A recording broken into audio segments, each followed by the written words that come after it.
For most of its runtime, Bugonia plays like a slow mystery. Teddy lives with his cousin Don in a small town and believes a pharmaceutical executive named Michelle is an alien. Teddy's mother is dying from one of Michelle's company's drug trials, and he blames her for it. The two men kidnap her, bring her to their house, and try to force her to confess. Most of the movie revolves around one question: is she really an alien, or is Teddy just insane? So you're left wondering if she'll escape, if someone will find her, and whether Teddy's conspiracies have any truth. Then in the last act, the movie reveals what it's really about.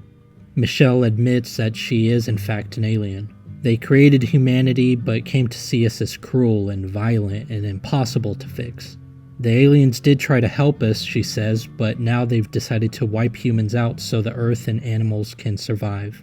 The film ends on that note. There isn't redemption or possibility for change, just extinction presented as something positive. The director, Yorgos, even called the ending optimistic. And that message really makes Bugonia one of the most disturbing movies of the year. It hides behind its mystery for 2 hours, then turns into a lesson about how the world would be better without people. It's not like an honest critique of greed or corruption. It's total misanthropy. The message isn't "we need a change," it's "we don't deserve to exist." And somehow the filmmakers think that's so profound.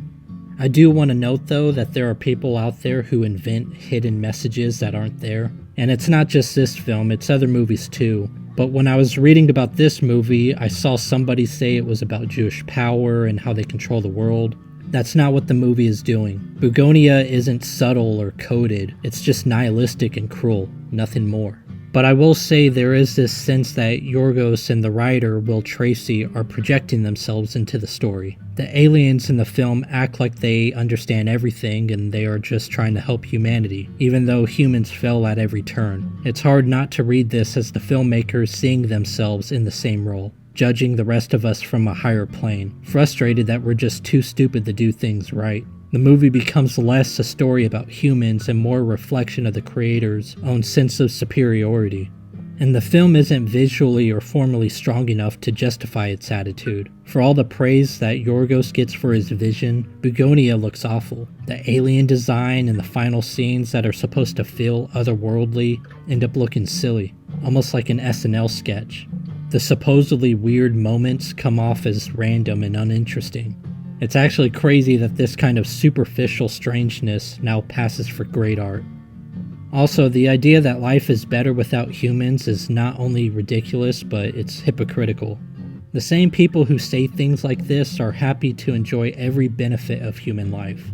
A roof over their head, the internet to share their stupid opinions, medicine, transportation, art, food, everything they rely on was built by humans. If they really believed the earth would be better off without us, they'd reject all of it.